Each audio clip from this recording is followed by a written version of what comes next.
Thank you, Chris, and good afternoon to all of you. And I want to set the record straight. The person who runs the world is the person I'm about to introduce. But thank you for the kind introduction, Chris. And I want to also acknowledge Bart and CCIA and all the invited guests here for including me in this important effort that you've undertaken.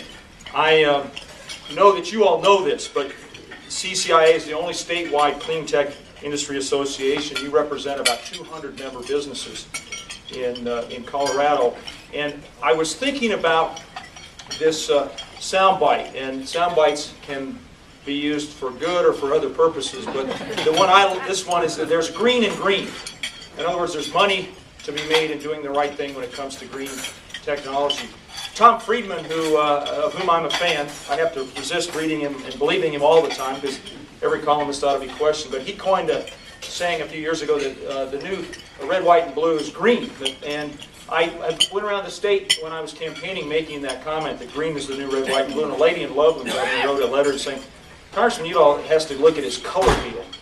He doesn't really understand that red, white, and blue combined don't make green. He ought to look at the American flag as well. But I do believe that what you all are doing is one of the most patriotic efforts underway in the country right now. And I also want to tell you that your voice is increasingly important, and it ought to be heard. When business leaders come to the Congress of the United States and say, we will make money if you put the right statutes and the right policies and the right incentives in place, we listen. Now, we're not listening enough right now because I believe we need to put a price on carbon. We need to have a comprehensive energy policy that's an all of the above policy.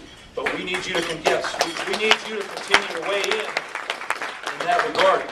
When I got elected to the House in 1998 representing the 2nd Congressional District, I initially thought, Governor, that the groups that had elected me were the rock climbers and the mountain climbers, of whom I'm an honorary member now since I'm getting on in years. But climbers, the smart growth community, remember we had a long debate about how Colorado ought to position itself and how we ought to grow, and all the yoga teachers in the 2nd Congressional District. I pretty quickly realized that it was actually the scientists and the engineers and the high-tech and the biotech and the IT community that had faith in me and wanted to send me to the United States House of Representatives.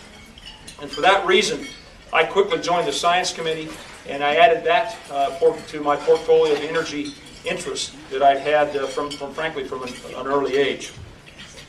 Let me say one other thing about how tough the economy is right now. You all know that, but this is a bright spot, what you're doing in our economy. It's a bright spot nationally. And I'm deeply committed to continue to look for those right policies at the federal level to incent what you all are doing and want to do. In some cases, that's frankly getting out of the way. And I welcome those kinds of inputs as well from all of you in this room.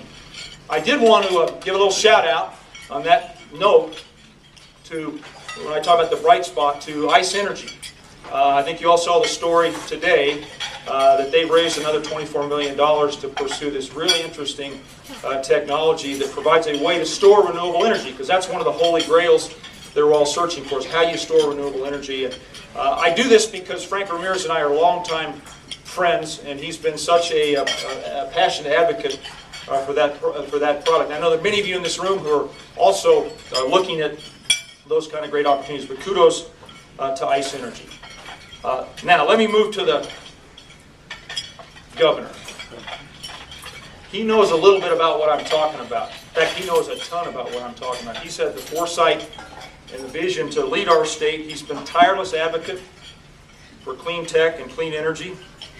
And he's built in some very, very significant ways on the small effort that a number was put forward in 2004. Some of you remember that former Speaker of the House, Lola Spradley, and I co-chaired the Amendment 37 campaign. We traveled all over the state campaigning together in a pretty tough election cycle. We had a Republican and a Democrat together. In fact, Governor, at one point we were in an RV traveling around, and she and I held a press conference on the bed in the back, and we announced that we were in bed together promoting Amendment 37 because we thought it was so important to get a 10% renewable electricity standard for the state. Well, the Governor sees that, and we now have a 30% renewable electricity standard. It's an immense important achievement. It's cemented our leadership role in the country, and I dare say in the world. and business investments have followed the governor's leadership. This has been a hallmark of the governor's tenure. And I have no doubt that when historians look at Governor Ritter's term as governor, he will get very, very high grades. Not just for what he's done in the Cleantech area, what he's done to balance the budget, lead the state in some very difficult times. So it's with real pleasure that I want to present to the governor the 2010 Leadership in Cleantech and Political Advocate of the Year Award to my friend, Governor Bill Ritter, Jr.